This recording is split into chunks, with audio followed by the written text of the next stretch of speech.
Hey everyone, एक बार फिर से आप सबका हेल गार्डन में स्वागत है। हम लेके आ चुके हैं BTTH फ्लेम एम्पर का एपिसोड नंबर 408 और ये होने वाला है काफी ज्यादा इंटरेस्टिंग। बेसिकली आपको इसमें बहुत सारे फाइटिंग सीन्स देखने को मिलेंगे। Let's start. सबसे पहले नजारा वहाँ का दिखाया जाता है जहाँ पे सोल पैलेस का हॉल मास्टर शू शाओ सिनेस्टर से देखने वाले कॉफिन्स को छोड़ के गायब हो जाता है। हम फोकस करते हैं जियान के ऊपर जिसकी आंखें हल्की सी खुलती हैं। वो खांस के कमजोर आवाज में कहता है जगह क्या है, क्या ये हेल है? ये सुन के शुजुइंग गुस्से से बोलती तुम मरे नहीं हो। वो अपनी ब्यूटीफुल नजरों को डार्क रेड कॉफिन से हटाती नहीं है। वो फील कर पाती है कि करीब सी पावर ने पूरे वर्ल्ड को सील कर दिया है। स्पेशली इन कब्रों के अंदर से बाहर आने वाला प्रेशर एक एक्स्ट्रा दोशियान के लिए काफी ओवरवेलमिंग था। क्या जियान को दोबारा से जागते हुए महसूस करके शुजुइंग उसे रिलीज कर देती है, बट इस प्रोसेस के बीच में दोनों के बीच की टेंशन थोड़ी कम हो गई थी। ऐसा लगता है जैसे जियान का प्लान सक्सेसफुल हो गया हो। शुजुइंग के पैरों के नीचे शाइन फ्लेम झिलमिलाती है। वो जियान से कहती है तुम यहाँ आराम करो, मैं संभालती हूँ इन चीजों को। गूंजी थी वूश की साउंड। वो सीधा डार्क रेड कॉफिन की तरफ शूट हो गई थी। जियान उसे रोकता नहीं है, बस वो बैठ के अपनी पावर को रिगेन करने लगा था। एट द सेम टाइम वो शुजुइंग के ऊपर भी ध्यान रखता है। जियान सोचता है आखिर शूशाओ कर क्या रहा है। हाँ, अब मुझे बस रिकवर करने के लिए 5 मिनट का समय चाहिए। जियान अपने परसेप्शन से साथ देख पा रहा था कि उस डार्क रेड कॉफिन के अंदर कोई ऐसा क्रीचर है जिसकी पावर जियान की हार्ट बीट्स बढ़ा रही थी। और अगर 7 स्टार द इमॉर्टल जियान के बारे में ऐसा है तो फिर शुजुइंग जो कि उसे रिलेटिवली वीकर है उसके बारे में क्या। गूंजती प्यारी सी आवाज जो बोलती है blue flame cold sword. Technique का नाम था चिंग एंड स्लैश। शाओ शाओ की साउंड से शुजुइंग की बॉडी में से निकलता है पावरफुल ऑरा। शुजुइंग की होली फ्लेम उसकी कलाई से लिपटती हुए एक शानदार सी सोर्ड को फॉर्म करती है। इसे स्लैश कर दिया गया था उन कॉफिन्स की तरफ। हालांकि इस अटैक में होली फ्लेम की ब्लेसिंग थी, लेकिन जैसे ही स्लैश का कांटेक्ट होता है उन कॉफिन से कुछ मेटेलिक डोंग डोंग डोंग की आवाज सुनाई देती है। बेसिकली अटैक्स खाली चले गए थे। शुजुइंग अपनी भौं से कोड़ के बोलती क्या स्टर्डी कॉफिन है। साइन फ्लेम सोर्ड का टेम्परेचर राइज होने लगा था, साथ में फ्लक्चुएट होता है शुजुइंग का ऑरा। स्पेस में बैंग बज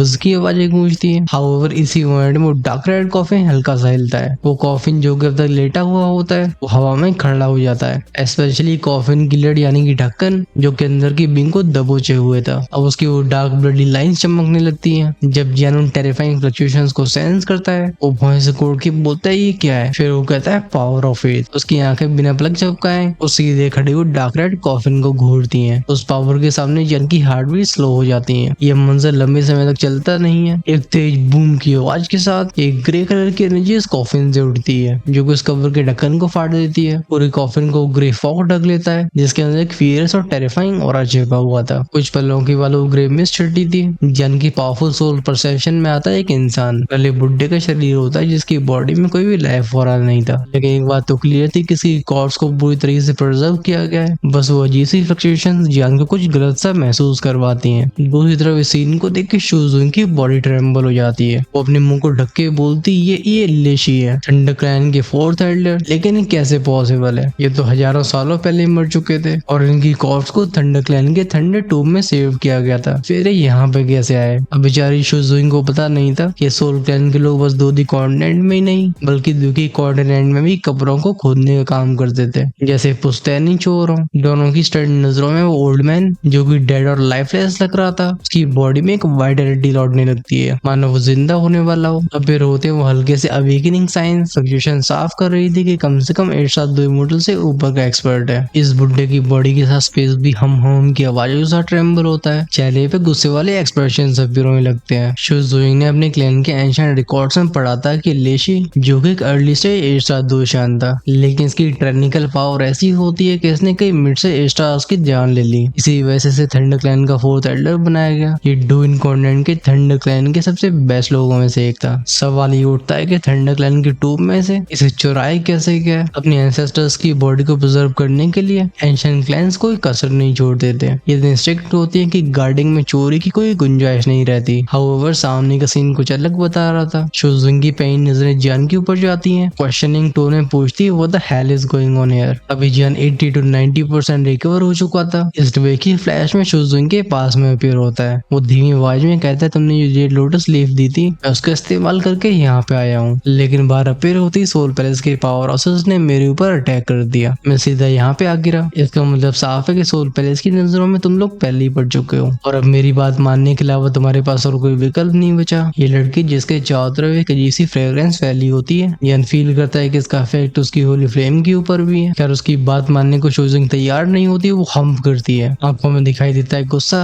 बिना किसी की परवाह करते उसके हाथ एक बार फिर से ऊपर उठते हैं। साए साए साए की आवाजें के साथ लहराती हैं उसकी ब्लू फ्लेम्स। उसके हाथ की वो नीले रंग की सोड थंडर एल्डर को अपना निशाना बनाती है। स्लैश स्लैश स्लैश की साउंड के साथ रिलीज होते हैं कई पावरफुल अटैक जो कि ट्रिकी एंगल से उस बुड्ढे को तबाह करने की कोशिश करने लगे थे। लेकिन अजीब बात ये थी कि जब वो साइन फ्लेम सोड उस एल्डर को अप्रोच करती है, कॉफिन से एक प्रोटेक्टिव बैरियर निकलता है जो अटैक्स को बीच में रोक लेता है। जान को तो ये महसूस हुआ था कि कुछ गड़बड़ है। वो कहता है बी केयरफुल, बट एग्जैक्टली इसी मोमेंट में कॉफिन से बाहर आने वाले ओल्ड मैन की आंखें खुलती हैं। गूंजती चिट की आवाजें फैली थी वो टेरिफाइंग वेव। जान खुद को एम्बर फ्लेम से ढक के सीधा शूज डूइंग की तरफ शूट हो जाता है। अभी शूज डूइंग उस कॉफिन से हार्डली 10 मीटर की दूरी पे होगी। जैसे ओल्ड मैन की आंखें खुली थी, वो वास्ट और इनविजिबल रिपल उसकी रूह को कपा के रख देती हैं। वो बोलती है समखना ये जिंदा है। अगर उसके पास वो ब्लू होली फ्लेम की प्रोटेक्शन न होती तो टेरिफाइंग वाला उसे घुटने टेकने में मजबूर कर देता। आफ्टर ऑल एक 6 स्टार दोशान और 8 स्टार दोशान में बहुत बड़ा अंतर होता है। वो ओल्ड मैन अपनी हाथों को क्लेंच करता है, फिर क्रैक क्रैक बूम की आवाज का असर पड़ता है। एक के लेकिन टेंट से भरी हुई वेव निशाना बनाती है शूजोइंग को। इसमें ग्रे वाइट लाइटिंग और भरा हुआ था। वो लड़की रिएक्ट भी नहीं कर पाती जब तक ग्रक की आवाज के साथ उसके मुंह से खून बाहर आता है। वो नीचे की तरफ गिरने लगती है। अच्छी बात है कि जीपल जियान उसके पास पहुंच जाता। वो उसे कैच करके पूछता है क्या तुम ठीक हो। जियान के एक्सप्रेशन सभी सीरियस होते हैं। उसका परसेप्शन साफ बता रहा था कि बुड्ढा इंसान जैसा नहीं है, ये ना ही घोस्ट है ना ही इंसान। अचानक से वो ओल्ड मैन अपने हाथ को उठाता है। आसमान में जी की आवाजों से थंडरबोल्ट्स इकट्ठे होते हैं। फैलता हुआ टेरिफाइंग डिस्ट्रक्टिव और जो पूरे मेडिसिन गार्डन को ढक लेता है। स्पेस वॉर पर ट्विस्ट होने लगा था। वो बुड्ढा हल्की आवाज में कहता है गो। उसी तरफ चारों तरफ के अनगिनत थंडरबोल्ट्स बिल्कुल एलीट सोल्जर्स की तरह जियान और शूजोइंग के ऊपर टूट पड़ते हैं। इतने भयानक अटैक को देकर शूजोइंग की खोपड़ी जलने जाती है। वो जियान की बाहों से छूट के खुद को ढक लेती होली फ्लेम से। वो बोलती है जियान जल्दी से जाओ। जब हल्का सा पीछे मुड़ के देखती है कि लड़का बिल्कुल हिला भी नहीं है, वो कहती है तुम जाते क्यों नहीं, मरते टाइम भी तुम ऐसा। खैर शब्द यहीं पे खत्म हो जाते हैं क्योंकि काउंटलेस थंडर पॉइजनर सेक्स उसके पास आ गए थे। तैयारी थी फेटल ब्लो की। शव शव की आवाज के साथ उसके वो ब्लू फ्लेम जियान को ढक के उसे दूर भेजने की कोशिश करने लगती हैं। चीजें यहाँ पे खत्म नहीं होती। उसका लेफ्ट हैंड जैसे ढक रखा होता है साइन फ्लेम ने, अचानक से राइट वाला हैंड उठता है। क्रैक क्रैक पफ की आवाज के साथ एक रेस्टलेस ब्लैक फ्लेम उभरती है। दूसरी तरफ जानवी फाइनली होल्ड बैक करना बंद कर देता है। उसकी बॉडी की चारों तरफ का स्पेस फटता है। जैसे चमकते सूरज की तरह बूम की आवाज के साथ वो एंडलेस होली माइट फैलती है। जानता था कि भले शूजिंग के पास 2 होली फ्लेम्स हो,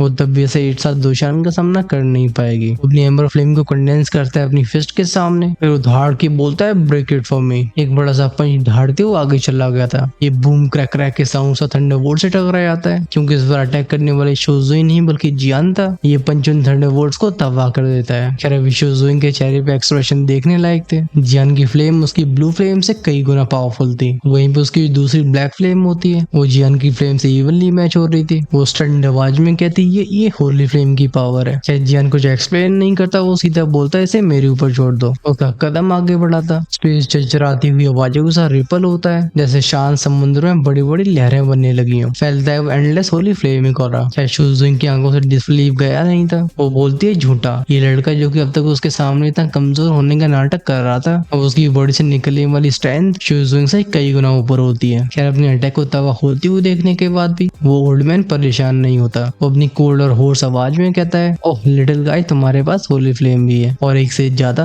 ये आवाज इतनी टूटी फूटी होती है जैसे हजारों सालों से इसका इस्तेमाल न किया गया हो। जियान धीरे से हाथ कप करके बोलते सीनियर आप थंडर क्लैन के एल्डर हो, फिर हमारी ऐसे जूनियर्स को सरप्राइज क्यों कर रहे हो। जियान यहाँ कोशिश कर रहा था कि इस एल्डर को दोबारा से होश में लाया जाए। आखिरकार अब भी उसके शरीर में एंशिएंट क्लैन की ब्लड लाइन होगी। भले शूशाओ ने फेथ की पावर से रिजरेक्ट कर दिया हो, लेकिन जियान तब भी पीछे नहीं हटना चाहता। जियान की बात को सुन के लेशी अपने कदमों को आगे बढ़ाता है, लेकिन होठों पे कोल्ड स्माइल होती है। वो बुड्ढा बोलता है असल में मुझे खुद नहीं बताया कि मैं यहाँ पे क्यों आया हूँ, मैं तो मर चुका था। बस मेरी स्ट्रेंथ का आखिरी ट्रेस अंडर टूम के अंदर मेरी कॉर्प्स के अंदर सो रहा था। बुड्ढा जियान को देखे काफी कैजुअली बात कर रहा होता है, बट जियान कोल्ड टोन में बोलता है क्योंकि वो आप रिजरेक्ट हो चुके हो और अपनी पावर को भी एनलाइट कर चुके हो, तो फिर बातों को घुमा फिरा के करने का क्या मतलब है। जियान अपने सेंटेंस को खत्म ही कर पाया था तभी वो लेशी का शरीर अनकंट्रोलेबल ट्रेम्बल होने लगा था। उसकी आवाज में ग्लूमी आवाज गूंजती है जैसे वो इस ऑर्डर का विरोध नहीं कर सकता है। ये आवाज शूशाओ की थी जो बोलती है तुम बकवास मत करो, इन सबको मेरे लिए खत्म कर दो। वो थंडर क्लैन का एल्डर अपने आप को कंट्रोल नहीं कर पाता। इरप्ट होता है उसका पावरफुल थंडर सौरा। चारों तरफ आसमान में से कितने थंडर बीम जमीन पे गिरते हैं। ये पूरा पूरा मेडिसिन गार्डन थंडरबोल्ट बन गया था। ये देख के जियान हैरान हो जाता है। वो कहता है ये क्या कर रहे हो, तो अभी तो ठीक से बात कर रहे थे। वो बुड्ढा लेशी भी घबरा के बोलता है मुझे खुद नहीं पता, मेरी बॉडी अब कंट्रोल में नहीं है, इसलिए बच्चे ध्यान से। फिर वो किसी पपेट की तरह बोलता है heavily thunder and blood demon palm. इन शब्दों के साथ उसके पीछे का स्पेस फटता है, इसमें से बाहर आता है एक टेरिफाइंग थंडर पाम। ये वैंग बजिंग आवाज के साथ पूरी हवा को ट्रेम्बल करके रख देता है। इस औरे के सामने एक मिड से एक्स्ट्रा दोशान पीछे हट जाए, जियान के आगे श्रिंक हो जाती है। वहीं पे साइड में खड़ी शुजुंग की बॉडी से रिलीज होने लगता है किलिंग इंटेंट। तभी वो थंडर क्लैन का एल्डर बोलता है किल। एक वूश के साउंड के साथ पाम आगे बढ़ जाता है। क्लियरली अगर जेनिस हैवली थंडर पाम से टकराया तो उसका सीरियसली इंजर्ड होना बिल्कुल पक्का था। मेडिसिन गार्डन का नेचुरल ऑरा बिल्कुल बिगड़ गया था। स्पेस कोलैप्स होता है, जगह जगह अपीयर होते हैं डिस्टॉर्शंस। जियान दांती मींस की धाड़ के बोलते हैं इमोर्टल गोल्डन बॉडी। गूंजती है शावू शावू शावू की आवाजें, इरप्ट होती है पावरफुल गोल्डन फ्लेम। साथ में गोल्डन जायंट जो कि 100 मीटर से भी ज्यादा ऊंचा होगा, वो किसी डीटी की तरह अपीयर होता है। ऐसा लग रहा था इसके अंदर वो पावर हो जो आसमान को भी थाम सके। उसकी कंटेम्पचुअस नजरें लेसी के ऊपर होती हैं। वो थंडर बीम पाम अटैक एक तेज बूम की आवाज से टकरा जाता है उस पॉइंट से, जिससे जियान का गोल्डन अवतार आगे शूट करता है। पॉइंट ऑफ कोलिजन से स्पेस चकनाचूर हो जाता है, फैलती है पावरफुल शॉक वेव। लेकिन जियान के जायंट को कोई नुकसान नहीं हुआ था। कुछ ही पलों में लेशी का अटैक फेड हो जाता है। वो ओल्ड में लेशी कहते लगता है किसी ने जानबूझ के किया, लेकिन इस बच्चे के शरीर में से बाहर आने वाली फ्लक्चुएशंस इतनी फैमिलियर क्यों है। असल में जब उसे उस सिनिस्टर आवाज सुनाई दी थी, उसे ऐसा लग रहा था जैसे उसका शरीर उसका न रहा हो। बट इस अटैक के फेल होते ही वो कंट्रोल टेम्पररी वापस आ गया होता है। जियान को मौका मिलता है एक और हमला करने का, वो चूकता नहीं है। हाथ में एंशिएंट रूलर अपीयर होती है जिसे एमर फ्लेम में ढक लिया होता है। जियान ने इसे बिना हेजिटेशन के 8 बार हैक किया था। वो सारे अटैक्स एक दूसरे से कंबाइन होते हैं। अगले पल एक बूम पफ की आवाज गूंजी थी। ये अटैक इतना टेरिफाइंग था जिसने लेशी की बॉडी को तो हिस्सों में काट दिया होता है। लेकिन जियान के एक्सप्रेशंस तब भी और भी डार्क होते जाते हैं। बैंग बजिंग साउंड के साथ अगले पल में वो काउंटलेस थंडरबोल्ट्स एक बार फिर से जुड़ते हैं और में लेशी की बॉडी फिर से पहले ऐसी हो गई थी। इस बार सम्मक न बोलने का टाइम जियान का था। एंशिएंट रूलर का ग्लो डिम हो गया था। उसे पूरा भरोसा था कि उसका अटैक लेशी को ऑब्लिटरेट कर देगा, लेकिन अभी इस बुड्ढे की बॉडी में कोई चोट के निशान भी दिखाई नहीं दे रहे। जियान के मन में सवाल आता है कि क्या ये इमोर्टल है, लेकिन ये बात नामुमकिन लगती है। आखिरकार भले ही जियान ने इमोर्टल बॉडी को हासिल कर लिया हो, लेकिन ऐसे फेटल अटैक का सामना करके इंस्टेंटली रिकवर करना ये उसके बस की बात नहीं थी। फिर लेशी कैसे कर पाया। तो शुजुंग की कोल्ड आवाज गूंजती जो बोलती है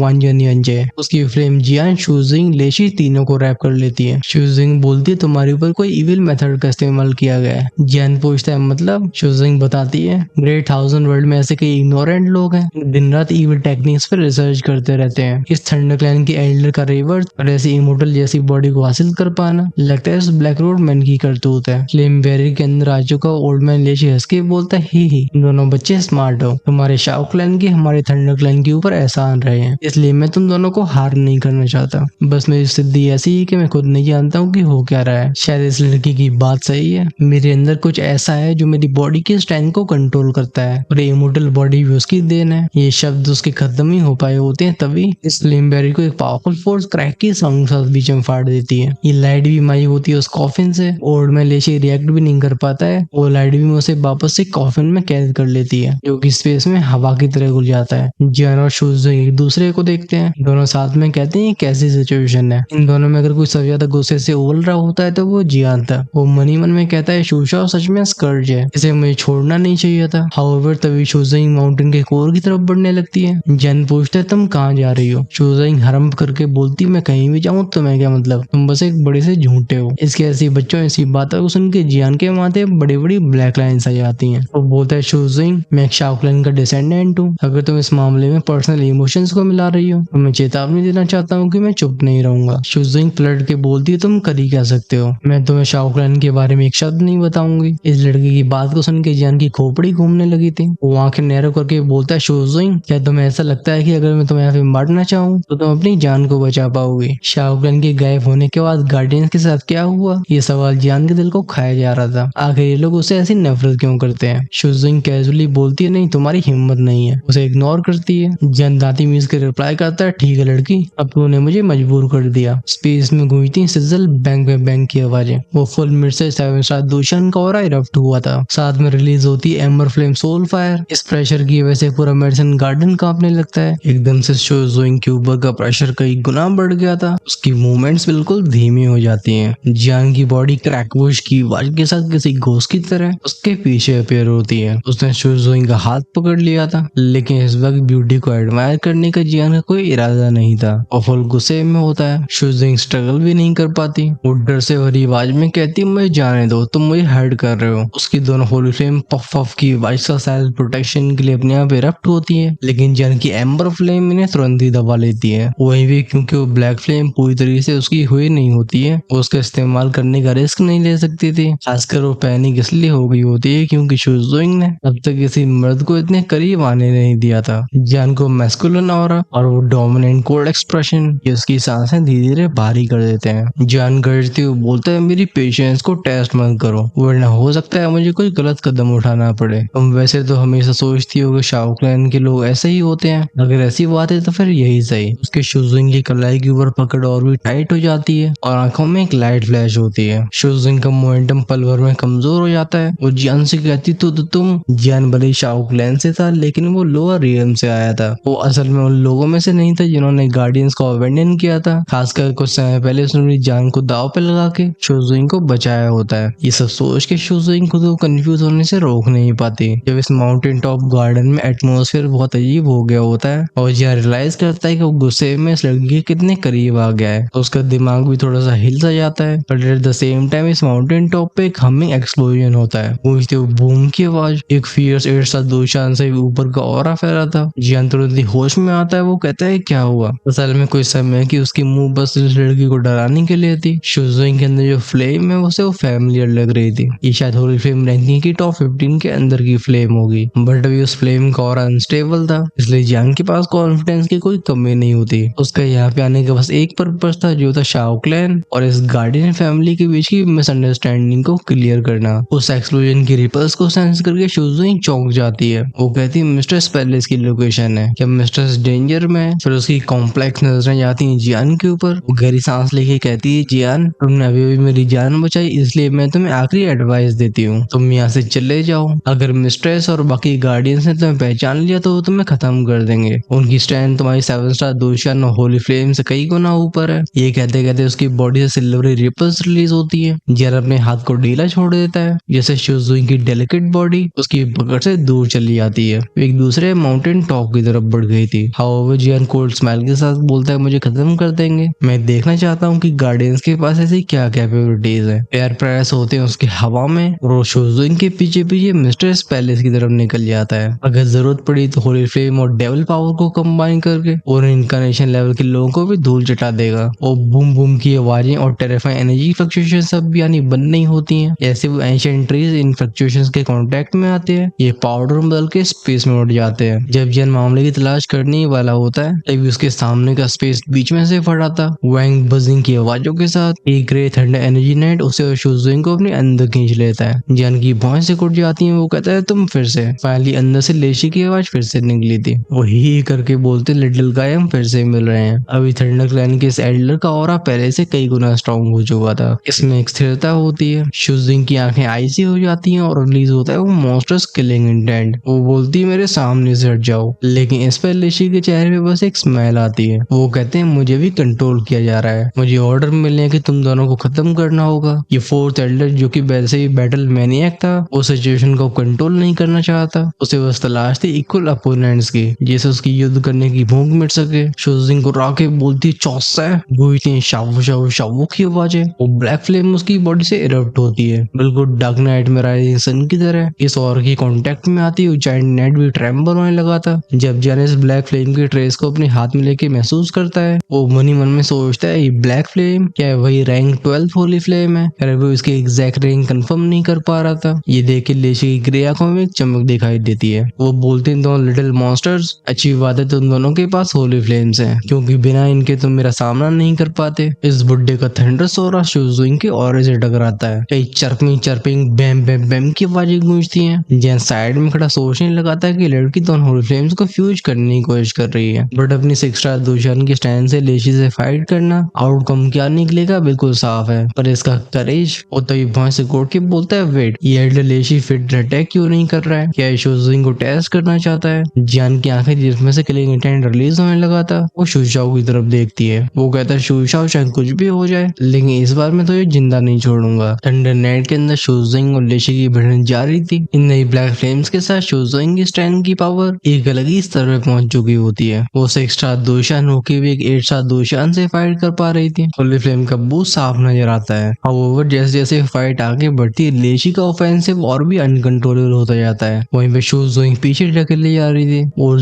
अटैक क्रैक की आवाजें अच्छे अच्छों को चिल फील करवाने के लिए काफी होती हैं। इसी मोमेंट में एल्डर जानी तरफ मुड़ के बोलते, लड़के जल्दी से मुझे सरप्राइज करो। जियान हैरान था, लेकिन वो इंस्टेंटली अपनी होली फ्लेम के साथ हैंडसीज को चेंज करके बोलते, ब्लड डिवावरिंग मॉन्यूमेंट सरप्राइज। आसमान 3 जगहों से फटा था। 3 बड़े बड़े दरवाजों की तरह blood red stone tablets appear होते हैं। गूंजती हैं वो दम दम दम दम की आवाजें। ये 3 दिशाओं से लेशी को ढक लेते हैं, जिससे उनकी बॉडी टेम्परेली सील हो जाती है। खैर सील के दबाव में लेशी का चेहरा काम था। आखिरकार उन्होंने खुद के साथ ही होने दिया था। वो कहते हैं, जाओ आगे तुम्हारा और भी कई चैलेंजेस इंतजार कर रहे होंगे। शूज़े एक कदम पीछे लेके सर झुका के बोलती, सीनियर थैंक यू, आपने हमें गाइड किया। उसकी आवाज में रिस्पेक्ट साफ भी लग रहा था। दोनों ही जानते थे कि बैटल बस दिखावे के लिए थी, असल में लेशी उसे ट्रेन कर रहे थे। लेशी कहते हैं, जाओ। शूज़े अपने हाथ को वेव करती है। वो काले रंग की फ्लेम किसी चाबुक की तरह इस थंडर नाइट को बीच में से क्रैक कर देती है। उसका फिगर चला जाता है माउंटेन टॉप की तरफ। वहीं पे पीछे रह गया जियान सीरियस एक्सप्रेशन के साथ बोलता है, सीनियर आपका ये अजीब सा रिजरेक्शन है क्या? लेशी धीमी आवाज में बताते हैं, जैसा कि मैं बता चुका हूँ कि मैं खुद नहीं जानता। ये मुझे भी सच में रिजरेक्शन लगता है। मेरी सोचने की क्षमता और पावर अभी इंटैक्ट है, लेकिन मेरे अंदर एक ऐसा ऑर्डरिंग मैकेनिज्म आ चुका है जिसकी कमांड को मैं रोक नहीं सकता हूँ। हालांकि मेरी सोचने का तरीका अलग है, लेकिन मेरी बॉडी की स्ट्रेंथ उस ऑर्डर के लगभग हमेशा कंट्रोल में रहती है। जन कुछ पलों तक चुपचाप रहा था, फिर वो हल्के से नोट करके शूज़ोइंग के पीछे चला जाता है। इस जगह पे अकेले लगे लेशी खुद से बोलते हैं, इस बार सोल पैलेस के इन लोगों ने इस सूडो रिजरेक्शन पे काबू हासिल कर लिया है। मुझे लगता है इनका ये मेथड समय आने पे एंजल किंगडम को भी चुनौती देने के लिए काफी है। सीन चेंज होता है, फोकस जाता है उसी माउंटेन रेंज के टॉप पे,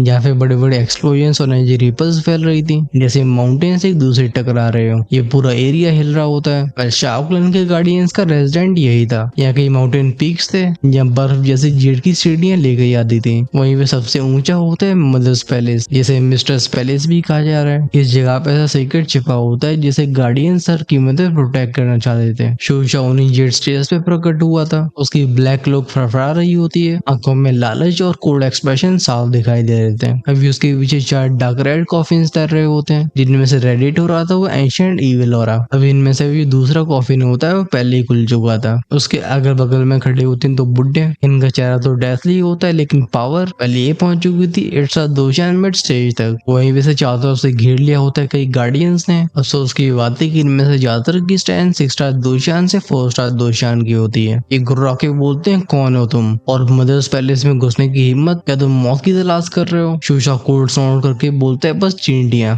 जाओ इन्हें खत्म कर दो। कुछ लोग जिनके पैरों में बेड़ियां बंधी हुई थी वो चिल्लाने लगते हैं, रुको, शाओक्लैन के गार्डियंस है, मैं नहीं। बट अफसोस की बात है कि उन रिजरेक्टेड एल्डर्स के सामने इनकी पावर एकदम अनकंट्रोलेबल होती है। ये नमूने कुछ नहीं होते, एक कच्चा कच्चा की वजह से कांच की तरह फूट जाते हैं। बस इन जेड स्टेज से फ्लैश एंड ब्लड रह जाता है। खैर जैसे दोनों एल्डर्स के एक्सप्रेशन होते हैं, साफ बात है कि वो ये सब करना नहीं चाहते थे। वो कहते हैं, शूशाओ तुम सोल क्लैन के डिसेंडेंट होने के बाद भी हदें पार कर रहे हो। शूशाओ कोल्ड कंटेम्प्ट के साथ कहता है, आज एक गार्डियंस नष्ट हो जाएंगे और दोष डाला जाएगा एंशिएंट क्लैन के एल्डर्स पे। अगर शाओ क्लैन के एलाइज कभी भी यहाँ पे वापस लौटे तो सब तुम्हारे थंडर क्लैन को ही दोष देंगे। हाँ हाँ। ये सुन के दोनों एल्डर्स बहुत चक्के रह जाते हैं। वो कहते हैं, ये तुम्हारी इतनी हिम्मत, ये विलेशी की तरह रिजरेक्ट करे गए होते हैं। और हाँ, ये थंडर क्लैन की नहीं बल्कि येन क्लैन के पुराने एल्डर्स होते हैं, जिनकी सिचुएशन अब भी वैसी थी। अब इन्हें टेंशन हो जाती है कि अगर ये खबर फैली तो शाओ क्लैन के एलाइज इनके येन क्लैन को तबाह कर डालेंगे। 8 एंशिएंट क्लैंस में शाओ क्लैन सबसे ऊपर था,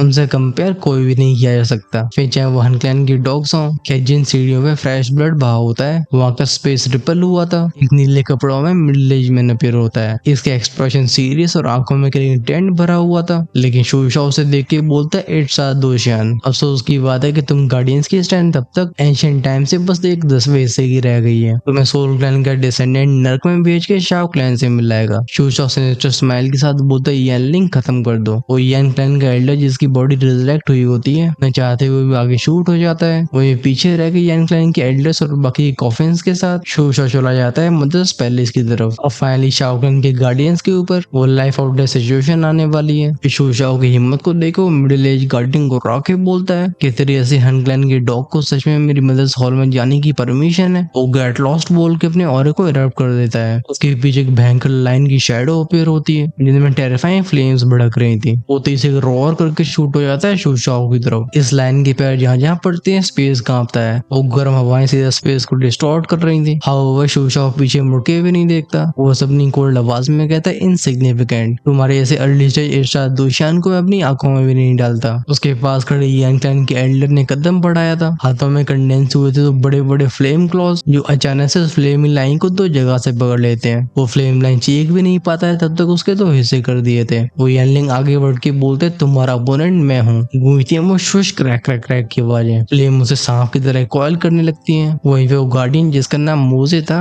इस बुड्ढे को पहचान कर उसका एक्सप्रेशन हार्ड हो जाते हैं। वो दांती मिस के बोलते ही यन क्लैन का एल्डर। ये सुन के यनलिंग के चेहरे पे कोल्ड स्माइल आ जाती है। वो कहता है ओ गार्डियन फैमिली से मशहूर मोजे अर्ली स्टेज ए स्टार दोशान की स्टैंड, तुम मेरे वर्ड दी ओपोनेंट हो, आ जाओ। जैसे अपने हाथ को क्लेंच करता है फिर होता है रेड फ्लेम ब्लेड। इंजेड स्टेयर के सफोकेटिंग हीट फैल जाती है। मोजे के एक्सप्रेशन सोलम थे। वो बोलता है सोर्ड कम। बॉडी से टेरिफाइंग सोर्ड और रिलीज हुआ था। फिर सीढ़ियों पे दोनों की क्लैश की आवाजें गूंजने लगती हैं। कोई पीछे हटने को तैयार नहीं था। वो शूशाओ करीब 25-30 सीढ़ियां ऊपर पहुंचा होता है तभी सडनली आसमान फटाता। गूंजती बूम बूम बूम की आवाजें साथ एम्बर फ्लेम भी स्पेस को चीरते हुए शूशाओ की तरफ दागी जाती हैं। पूरा आसमान लाल रोशनी में डूब जाता है। शूशाओ की आंखें सिकुड़ जाती हैं। तुरंत ही चिल्ला के बोलता है येन ले। येन क्लैन का एल्डर जिसका नाम था येन ले और स्ट्रेंथ होती है इट्स दोशियान मिड स्टेज की। वो आगे बढ़ के कुछ हैंड को चेंज करता है। कंडेंस होता है एक फ्लेम बैरियर। इसी पल दोनों के बीच में कांटेक्ट होता है। गूंजते वो बैंग बैंग बैंग के साउंड जो उस बैरियर में कई क्रैक्स बना देते हैं। इस एबनॉर्मल फ्लेम पावर ने उसकी बॉडी को ट्रेम्बल कर दिया था। एक मैस्टिक कोल्ड आवाज कहती है शूशाओ तू इतनी जल्दी में कहाँ जा रहा है। आसमान को एम्बर फ्लेम ढक लेती है। वर्ड कांप उठा था। वहीं पे इस आवाज को सुन के शूशाओ की आंखों में खून उतर आता है। वो गुर्रा के बोलते है जियान ये लिटिल बीस्ट मेरा पीछा क्यों नहीं छोड़ रहा। अभी गुस्से की वजह से उसने दांती मीस ली थी। सोल पैलेस की हिट लिस्ट में जियान काफी समय से है लेकिन हर बार चालाकी हो या फिर किस्मत से वो इनके हाथों से बच निकलता था। शूशाओ जानता था कि जियान को पकड़ना आसान नहीं है लेकिन अगर आज उसने उसके प्लान खराब कर दिए तो सब कुछ सच में खत्म हो जाएगा। वो बोलता है नहीं इस बार मुझे किसी भी हालत में रोकना ही होगा। येन तुम इसे रोको मैं बाकी को संभालता हूँ। वो येन क्लैन कैंडल से जगा के बोलते हैं एज यू कमांड। शूशाओ के पीछे के 2 डार्क रेड कॉफिन्स एक्टिवेट होते हैं। इनका वू वू वू वू की आवाज के साथ फैलने वाला ईविल ऑरा तीनों को फ्लैशिंग स्पीड के साथ ऊपर ले जाने लगता है। जान की नजरें जब पड़ती उन कॉफिन के ऊपर उसकी रूह कांप गई थी। वो कहता है इनमें से हर एक की स्टैंड एटलीस्ट परफेक्ट ए स्टार दोशियान पे या शायद उनसे भी ऊपर। वो शूजिंग से मेंटल ट्रांसमिशन के थ्रू बोलता है मैं इन दोनों को रोक लूंगा लेकिन ऊपर तुम्हें जाना होगा। इस बार शूजिंग की कोल्ड आंखों में सॉफ्टनेस थी।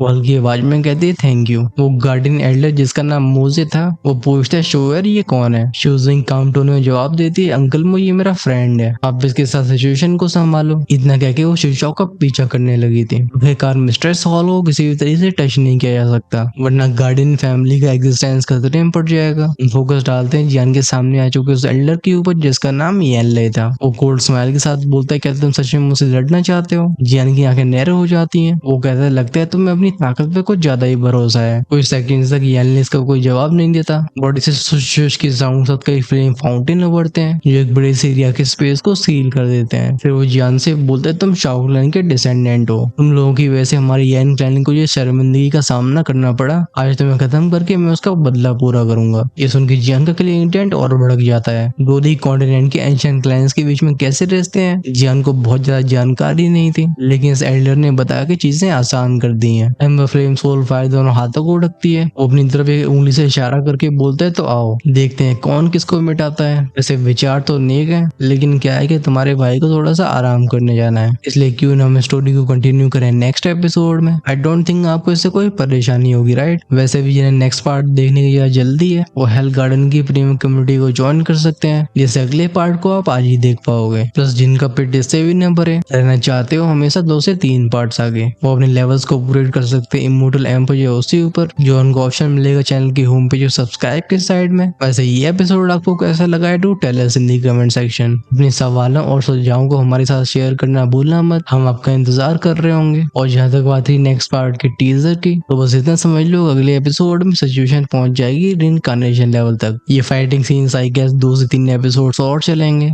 Just wait and watch. तब तक तुम्हारे भाई की तरफ से सबको गुड बाय।